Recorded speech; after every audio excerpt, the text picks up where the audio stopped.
மற்றும் red giant movies தயாரிப்பில் பிரம்மாண்ட இயக்குனர் சங்கர் இயக்கத்தில் உலகநாயகன் கமல்ஹாசன் நடித்த இந்தியன் 2 உங்கள் அபிமான திரையரங்குகளில். அதிமுக மூத்த தலைவர்கள், முன்னாள் அமைச்சர்கள் 6 பேர் சசிகலா, OPS உள்ளிட்டோரை மீண்டும் கட்சியில் இணைக்கலாம் என்ற ஆலோசனையை திரு எடப்பாடி பழனிசாமி அவர்களிடம் கூறியதாக கூறப்படக்கூடிய நிலையில் ராமநாதபுரம் உள்ளிட்ட மாவட்ட நிர்வாகிகள் இந்த கருத்தை வழிமொழிந்ததாக கூறப்பட்ட நிலையில் சசிகலாவுக்கு அதிமுகவில் இனி இடமில்லை என்று திட்டவட்டமாக கூறியிருக்கிறார் திரு RB உதயகுமார், முன்னாள் அமைச்சர், எதிர்க்கட்சி துணைத் தலைவர். அவருடைய கருத்து திரு எடப்பாடி பழனிசாமி அவர்களுடைய கருத்தாக, அதிமுகவின் அதிகாரப்பூர்வ கருத்தாக பார்க்கப்படுகிறது.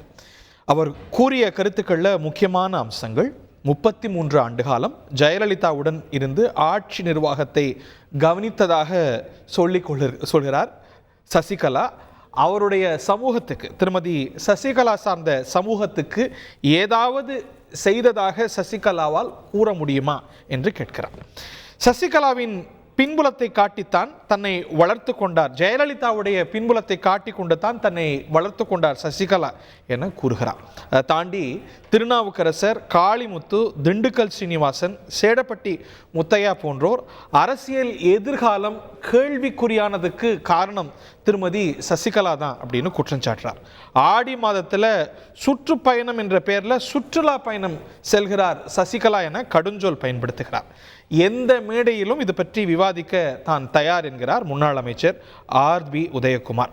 கடுமையாக திரு RB உதயகுமார் திருமதி சசிகலாவை குற்றம் சாட்டியிருக்கிறார்.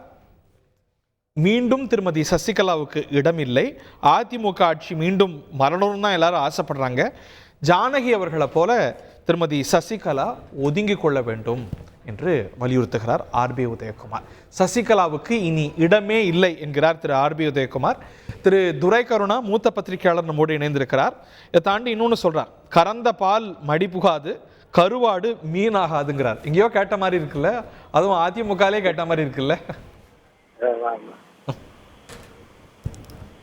திரு துரைகருணா, வணக்கம். வணக்கம் சகோதரா. அதாவது ஊர் கூடி தேர் இழுத்தால்தான் நிலை சென்று சேரும் என்பது தமிழ் புலமொழி.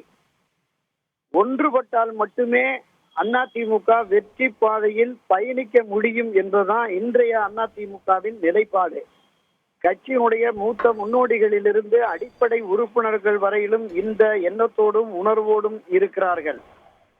ஆதாய அரசியலை, வர்த்தக அரசியலை கை கொண்டிருக்கிற ஒரு சிலர் மட்டுமே தங்களை மிகப்பெரிய கோடீஸ்வரர்களாக உருவாக்கி வைத்துக் கொண்டு இது போன்ற கருத்துக்களை பொது வெளியில் தெரிவித்து வருகிறார். இந்த கட்சியினுடைய நலன் கருதிதான் இந்த தேர்தலுக்கு பிறகு ஒன்றுபட வேண்டும் என்கிற குரலை கட்சியினுடைய, நீங்க குறிப்பிட்டது மாதிரி, மூத்த தலைவர்கள் திரு செங்கோட்டையன், திரு நத்தம் விஸ்வநாதன், திரு தங்கமணி, திரு வேலுமணி, திரு KP அன்பழகன், திரு CV சண்முகம், இந்த 6 பேர் வலியுறுத்தி இருக்கிறார்கள். அப்படி நாங்கள் வலியுறுத்தவில்லை என்று இந்த 6 பேரில் ஒருவர் கூட சொல்லவில்லை. அது பொதுவெளிகளில் கடந்த 10 நாட்களாக விவாதிக்கப்பட்டு வருகிறது. கடந்த வாரம் திரு ஜெயக்குமார் இந்த கருத்தை சொன்னார். இந்த வாரம் திரு RB உதயகுமார் சொல்லியிருக்கிறார். இந்த யாரு சசிகலா என்கிற இந்த குரல் என்பது இவர்கள் வழியிலாகவே இன்னும் வந்து கொண்டிருக்கிறது. ஆனால் இது திரு எடப்பாடி பழனிசாமி அவர்களுடைய குரலா தானே பார்க்க முடியும். திரு RB உதயகுமாரோ ஜெயக்குமாரோ சொந்த கருத்து கூறுபவர்கள் அல்ல. ஒவ்வொருவருமே இதுவரையிலும் ஜெயக்குமார் மட்டுமே அதிமுகவின் spokesperson, Edappadi voice of எடப்பாடிங்கிற மாதிரியான ஒரு நிலைப்பாடு இருந்தது. இந்த RB உதயகுமாரும் அதை தத்தெடுத்து இருக்கிறார். அதாவது கட்சி ஒன்றுபடணும். ஒரு ஊருக்கு 10 பேர் 100 பேர் ஆதரவாளர் இருந்தாலும் ஒரு தொகுதிக்கு 5000 10,000 பேர் சசிகலா, OPS, தினகரன் ஆதரவாளர்கள் இருக்கிறார்கள் என்பதுதான் கள யதார்த்தம். இவர்கள் ஒன்றுபட்டால் மட்டுமே கட்சி வலுப்படும். கட்சி வலுப்பட்டால் தான் கூட்டணியும் சேருவதற்கு வருவார்கள். அல்ல, இந்த கருத்தை சொன்னா கூட இது வந்து மேற்கொண்டு நகரும்படி தெரியலையே. ஏன்னா இது வந்து திரு எடப்பாடி பழனிசாமி அவர்களுடைய குரலா பார்க்க முடிகிறது. அவர் வீட்டோ செய்தா அவர் முடியாதுன்னு சொன்னா இதுக்கு என்ன வழி மேல முன்னகரத்துக்கு? இல்ல இது முடியாதது எதுவுமே இல்லை. அடிமேல அடித்தால் அமையும் நகரும்.